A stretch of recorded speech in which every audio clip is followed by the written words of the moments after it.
hermanas y hermanos, hemos estado estudiando el maravilloso Evangelio. Todos los 4 son maravillosos. Todos hablan, adoran y exaltan al Señor Jesucristo. Al lleno del Espíritu Santo de Dios, Dios en la carne. Mateo, en este caso, fue elegido por el Señor. No fue que él buscó al Señor, el Señor fue el que se le acercó. Se ha acercado a tu vida el Señor Jesús y te ha susurrado: sígueme. Él mismo registra todos los antecedentes del príncipe de paz, del esperado por siglos, del anhelado, nuestra esperanza, del político ideal perfecto, porque es el que ha vencido la muerte. Él ha vencido las enfermedades. Él ha vencido el pecado del mundo. Y a causa de eso, Él ha venido a ser y es el vínculo perfecto para que nuestras almas hallen el perdón de nuestros desaciertos, de nuestras malas conductas, las que están escondidas, las que solo tú sabes. Él lo sabe todo. Él es omnipotente, omnipresente, omnisciente. ¿Has encontrado algún religioso, algún líder, alguna propuesta religiosa en el mundo que su líder tenga estas características? Y en esto se esforzó el hermano Mateo por la influencia del Espíritu Santo. Encontró este contador público. Ese era su oficio. Sabía de números, sabía de todo lo que le rodeaba a la actividad económica al hombre. Sabía dónde estaba el corazón de él, que estaba sucio, no estaba en los asuntos de Dios. Tenía un vacío en su alma que necesitaba la redención. Santo Dios. Este era un judío, Mateo. Y Mateo escribe por allá en los años tardíos 50 del primer siglo el Evangelio de Mateo. Wow, ponerle el nombre de Mateo al mero libro, aunque podríamos decir que el verdadero nombre es Jesucristo. Pero con esto quiere decir, yo arriesgo toda mi vida, que es mi nombre, para revelar al Señor Jesús. Este fue el corazón convertido a Cristo, el corazón transformado, y habla de toda la genealogía del Señor Jesús, de acuerdo al orden judío. Él es el 40º, el 40º monarca del reino de los judíos. Él es. Wow, y cuando decir Él es, te tropezaste con el rey de reyes, no el rey de los Estados Unidos, de los chinos, de los rusos, no, el que está por encima de todos ellos, el que tiene el poder sobre la muerte, el que tiene el poder de esos casquetes polares que se están derritiendo, de reordenarlos, el que tiene el poder de toda la contaminación que hay en la tierra, el desarreglo, el fino entonamiento que Dios le ha dado a este planeta, y el hombre con sus desmedidas ambiciones lo está acabando. Hay que producir muchos carros si no hay trabajo, o hay que producir mucha chatarra de comida para envenenar a media humanidad, pero para sacarle el dinero, y los médicos se enriquecen. No todo, pero esa es la industria, la maquinaria que el ser humano, y esto se está echando a perder.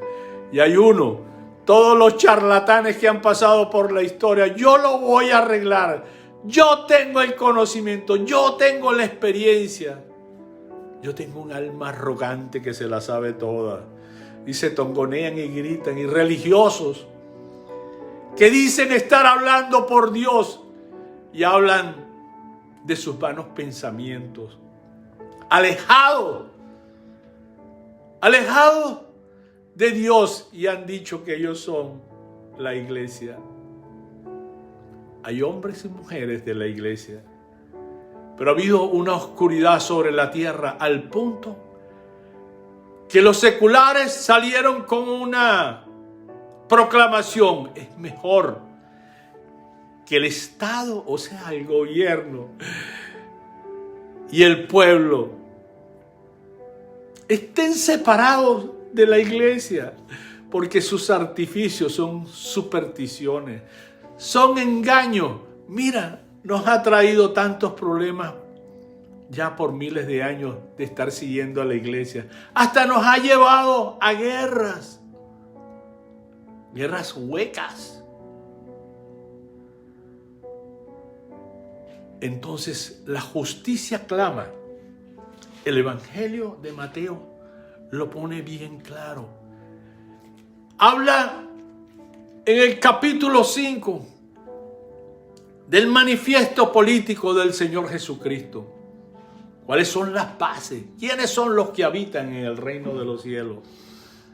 ¿Has tú visto cómo es la característica del hombre o la mujer, que son los que vienen a habitar en el reino de los cielos? Permiso, hermano.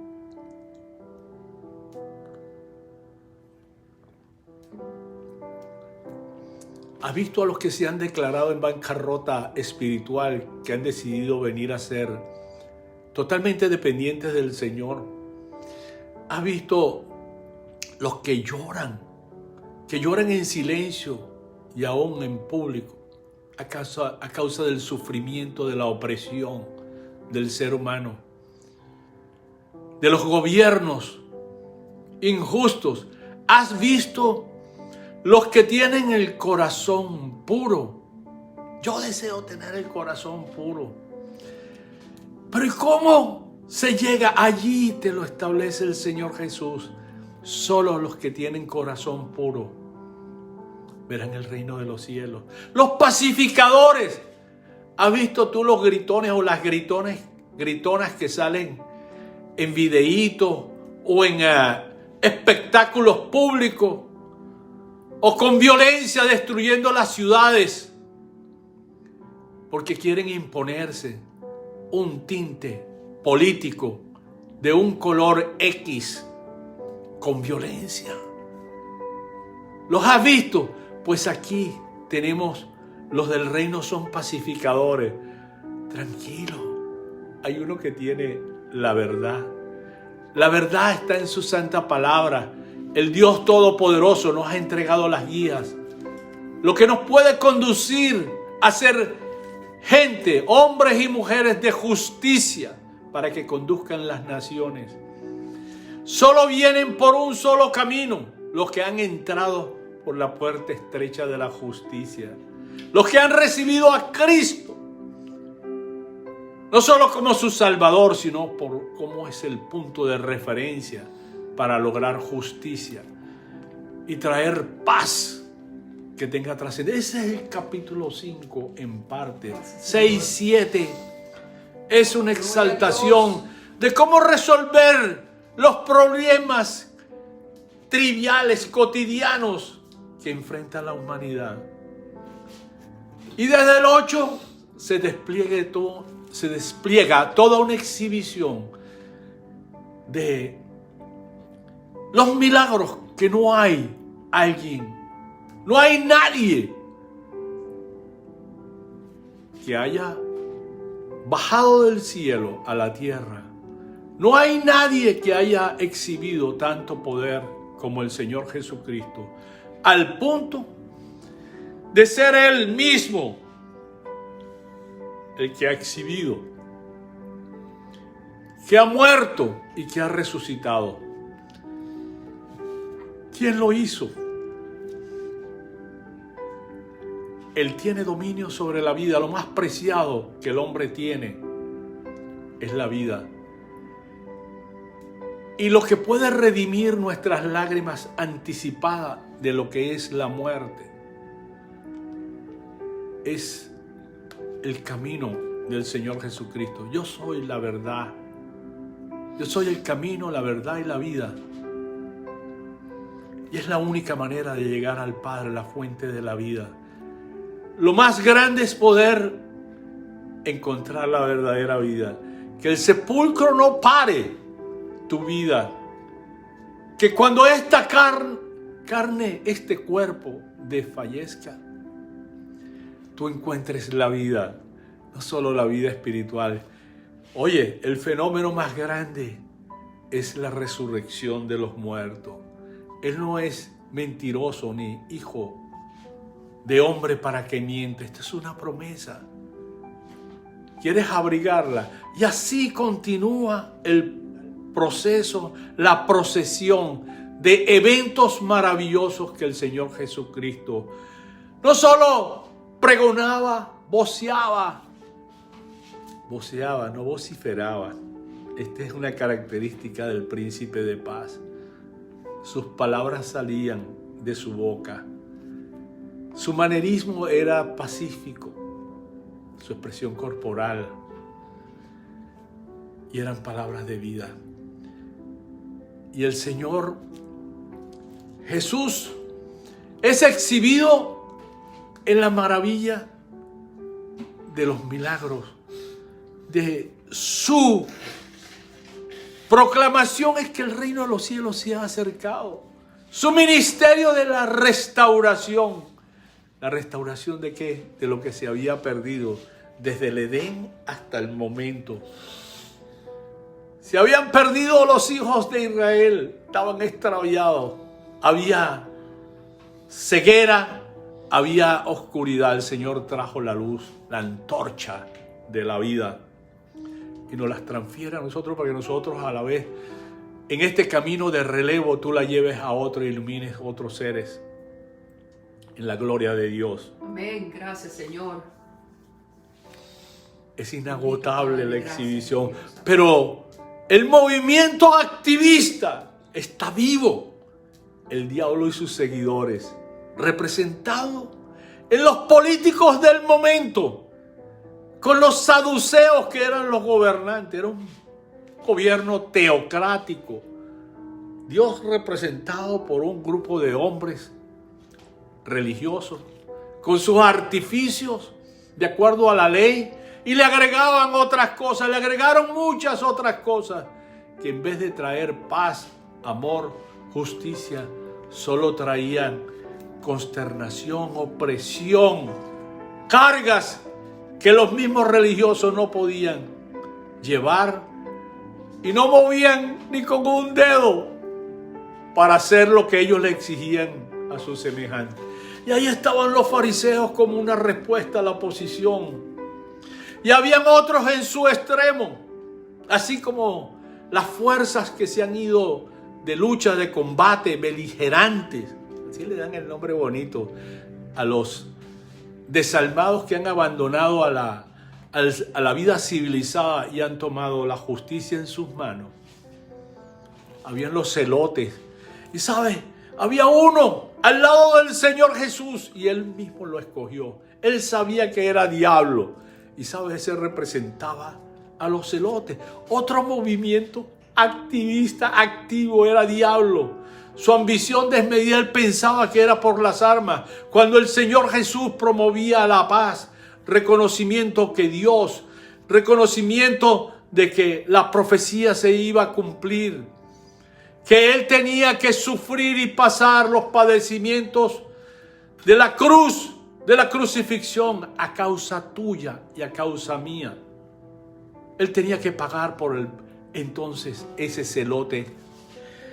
En Judas decidió tomar las cosas en sus manos y sabemos lo que ocurrió y el final de este hombre, de ese movimiento violento. El que mata espada, espada muere. Se suicidó, se lanzó y fueron vertidas las entrañas de aquel ser maligno. Y aún hay otro más. Ay, pero es que hasta dónde hay es el mismo ser humano. En aquel entonces y seguirá siendo el mismo hasta que las cosas se pongan aún peor. ¿Pero cómo se van a poner peor? Bueno, es que no los has visto. Hay unos que han decidido, no, yo me voy a la montaña a adorar a Dios, allá en las cuevas. Así mismo, hubo un movimiento que se declaró político.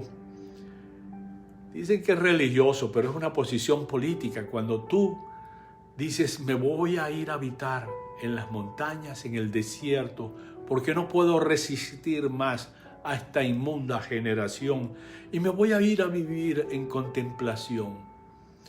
No más sexo, no más mujeres. Me dedico a vivir la vida monjina. Este es el drama, esta es la situación. Y avanzando por el capítulo 12,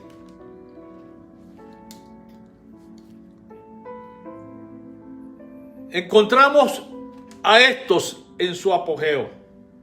A esto que es el diablo y sus seguidores con todas las caretas que tú puedas llamar de X política, de X filosofía. Por cierto que los principales políticos y religiosos, que eran los que estaban en la cabeza de esta pirámide religiosa, que eran, para ilustrarle a uno de ellos, Caifás, ¿verdad? Que tuvo la vida encarnada presente ante él, y él lo que hizo fue darse por insultado y concluir que es mejor que un hombre muera por el pueblo que el pueblo muera por él. Este mismo lo llamaban saduceo. Ellos no creían, los saduceos no creían en la vida después de la muerte, creían en cumplir la ley, y ese era el camino para recibir prosperidad, para recibir dinero, poder político, pero no creían en la vida después de la muerte. Y esta gente que estaba siguiendo y persiguiendo y acosando y a ver cómo, echándole conchas de mango o de guineo o de la fruta más resbalosa que tú quieras, o emboscadas, y salían humillados porque ellos que decían conocer la palabra de Dios estaban aún en un grado inferior al kindergarten, estaban totalmente ajenos con el tema. Se les pegó el tema, es que tenemos que casarlo, a ver quién trabaja, quién hace lo que no debe hacer en el día del reposo.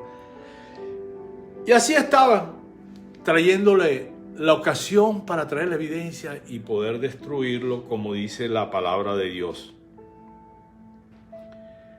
Siempre salieron humillados, porque con decirte, pero chicos, si el ABC de la relación con Dios es que Él no quiere tu sacrificio, Él no necesita tu sacrificio, tu santurrón religioso sacrificio.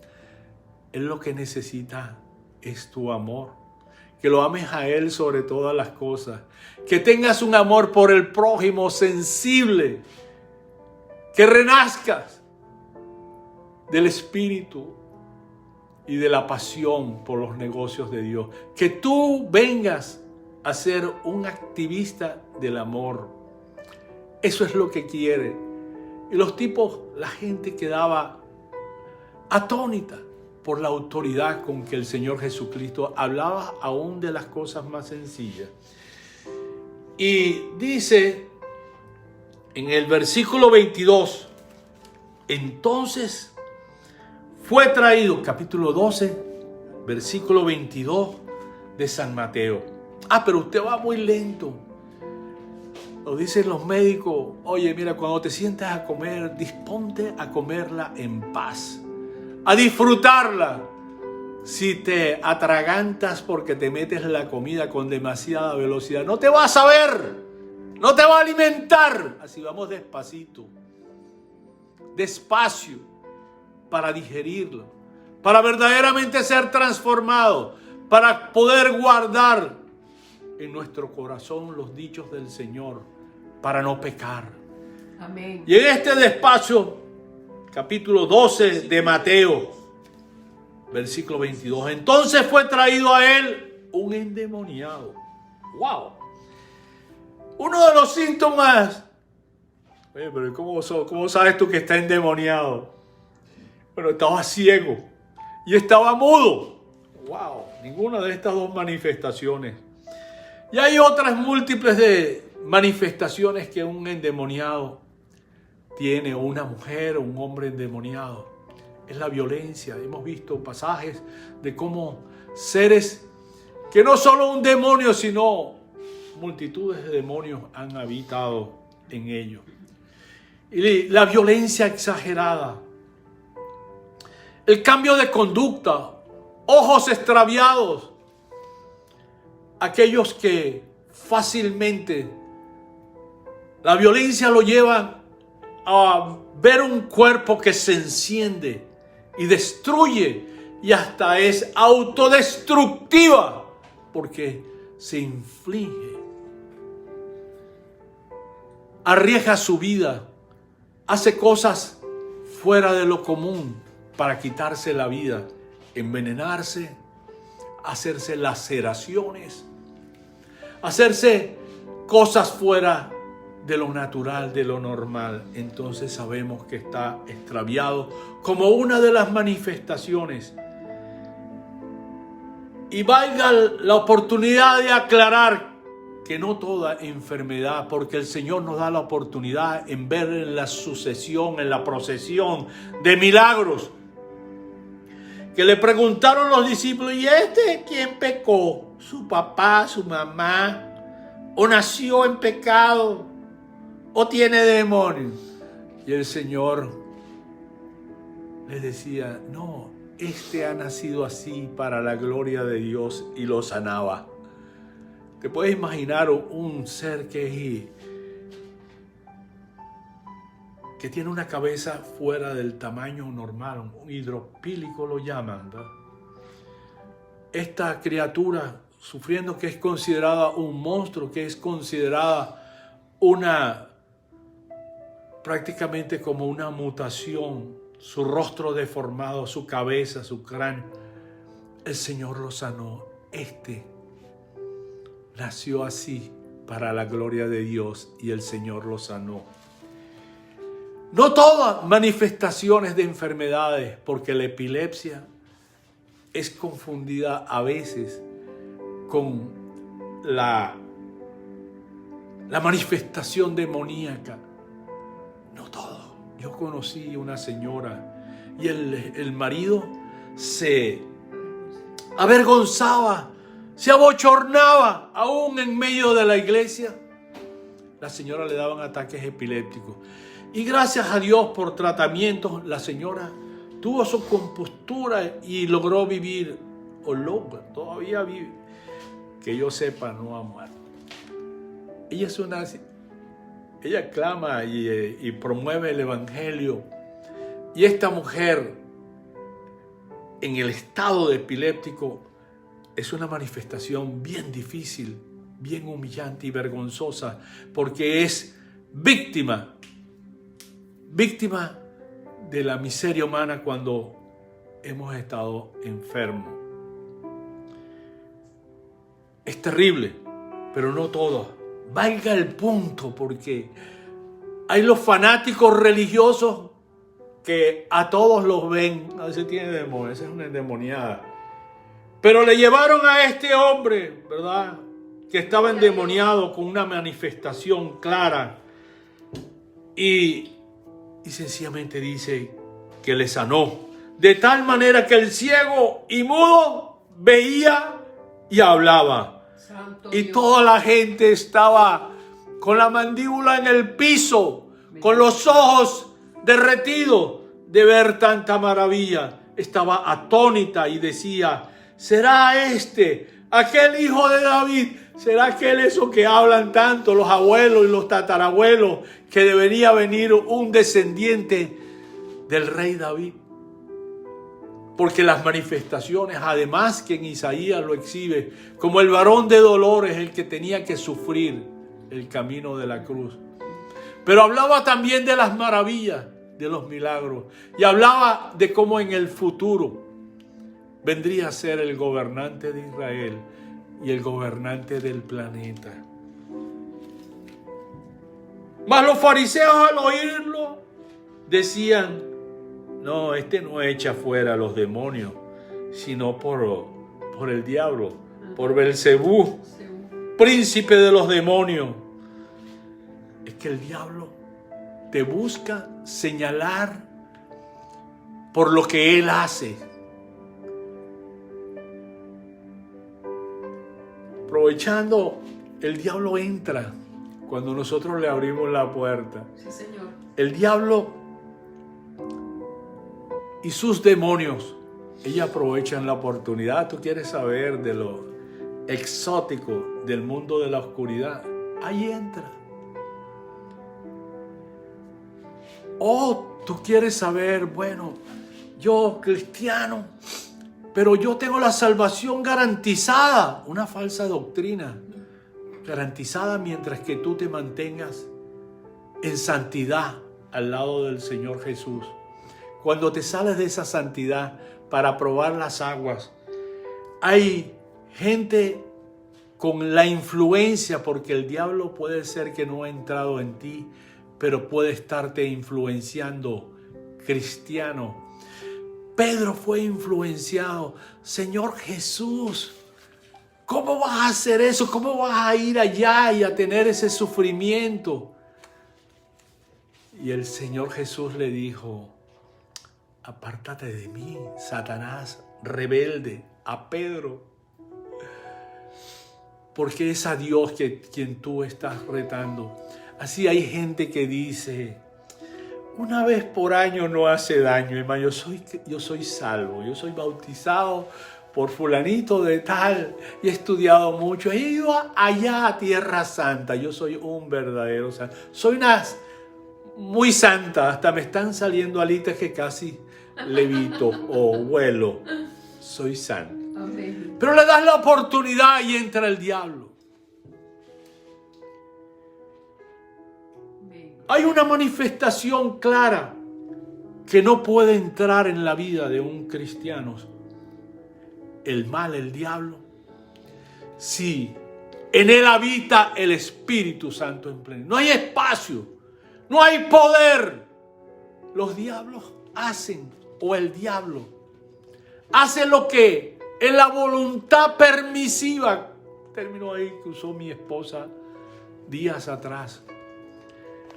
Uno piensa, bueno, Dios lo permitió, pero sí, lo permitió para la agenda del reino de los cielos, para que se haga la voluntad de Él, porque el diablo allá en el caso de Job, permitió que le hiciera daño a Job, pero fue para bien, finalmente para la gloria de Dios, de ver cómo un hombre, un varón de Dios, resistió al mal e injustamente recibió la descarga de la maldad del diablo en la vida de Job. Pero salió finalmente victorioso.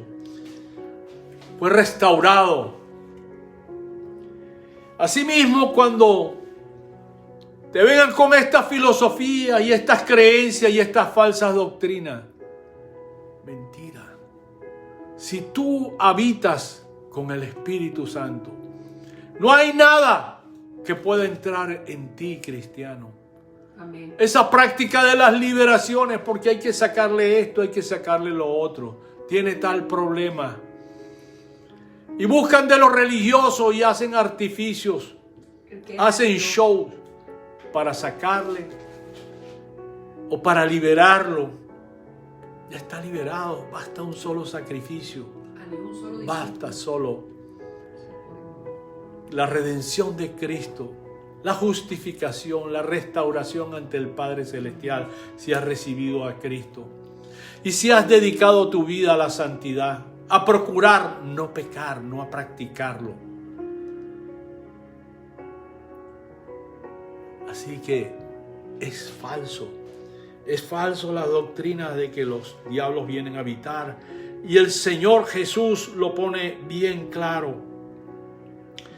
Él dice, sabiendo Jesús los pensamientos de ellos, le dijo: todo reino dividido contra sí mismo es destruido, es asolado, y toda ciudad o casa dividida contra sí misma no permanecerá.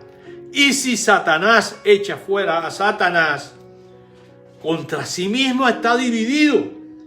¿Cómo pues permanecerá su reino? Y si yo echo fuera a los demonios por Belcebú, por el diablo, ¿verdad? ¿Por quién los echan vuestros hijos?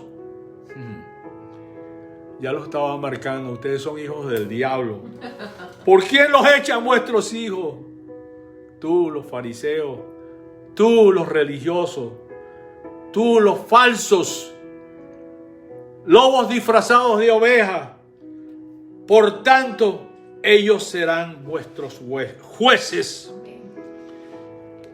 Pero si yo por el Espíritu de Dios echo fuera a los demonios, ciertamente ha llegado a vosotros el reino de Dios. En este instante, a este nivel del diálogo con estos malignos, los dientes le crujirían, se rasgarían las ropas, se retorcerían y sus ojos llenos de maldad, llenos de envidia, llenos de toda pasión, de violencia. Dice más aún el Señor, porque ¿cómo puede alguno entrar en la casa del hombre fuerte y saquear sus bienes si primero no le ata? He allí el poder del Señor. Los diablos se sujetan, los diablos saltan, salen. Él tiene el poder. El diablo actúa y hace mal hasta cierto punto, pero hay uno que tiene el poder de atarlo y decir: hasta aquí llegaste, porque así ocurrirá. Tienes miedo de que las cosas se van a poner mal. Tienes miedo de que te van a meter un chip. No sé si será un chip o una computadora completa que te pondrán que diga 666, pero ahora no está ocurriendo. Amén. No creas en los cuentos. Estudia los tiempos que habla la palabra de Dios. La iglesia todavía está. Cuando veas que la iglesia ha desaparecido, no hay más iglesia, y han desaparecido y han sido trasladados, entonces sí, Señor. El Señor ha removido, así como tú has visto los aviones que salen de Kabul diariamente sacando miles de personas. En esta oportunidad no serán aviones, máquinas hechas por el hombre. En esta oportunidad serán los ángeles. Dice el Señor Jesús: Señor, ¿y cómo van a hacer? Le dicen los discípulos. Esto lo de la resurrección. Y dice: donde esté el cuerpo, allí estarán las águilas. Las águilas son el sinónimo, es un nombre popular para lo que son llamados los ángeles de Dios. Asimismo veremos los que en Cristo permanecemos, el traslado de su iglesia. La embajada que es la iglesia se cerrará y se llevará a los que son de Él. Cuando tú veas eso, entonces sí has entrado en el tiempo de la tribulación. Y cuando tú veas a eso, el gobierno profundo, el diablo y sus seguidores, y el hijo de la perdición gobernar en el mundo, porque va a ser un solo gobierno. Todavía no ha llegado a esos 7 años. Va a ser bien difícil la vida. Va a haber la persecución y vas a estar marcado con ese número, con ese chip, con esa computadora. Estarás marcado. Y los que no tienen ese carnet, no van a comer, no van a tener trabajo. Van a estar en gran sufrimiento.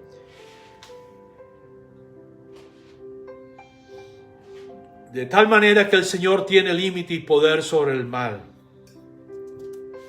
Dice así: y entonces podrá saquear su casa. El que no es conmigo, contra mí es. Y el que conmigo no recoge, desparrama. Por tanto os digo, todo pecado y blasfemia será perdonado a los hombres, mas la blasfemia contra el Espíritu no les será perdonada. Porque estos hombres inmundos, estos perversos, estos llenos de diablo, estaban diciendo que el Señor Jesús, el lleno del Espíritu Santo, echaba bajo el poder del diablo. Esto es una blasfemia terrible. Y el Señor dice que mas la blasfemia contra el Espíritu no le será perdonada. A cualquiera que dijere alguna palabra contra el Hijo del Hombre, aun si tú hablaras mal del Señor Jesús, te será perdonado si vienes arrepentimiento. Pero al que hable contra el Espíritu Santo, no le será perdonado, ni en este siglo, ni en el siglo venidero. Wow. En el nombre del Padre, del Hijo y del Espíritu Santo nos despedimos. Este ministerio internacional, Altar Familiar. Hasta mañana a las 6 de la mañana, hora del este de los Estados Unidos. Los amamos en la fraternidad de Cristo. Shalom. Hasta mañana. Hermana, preciosa esposa, acércate. Gracias. Aquí viene la bendición que Dios me ha dado.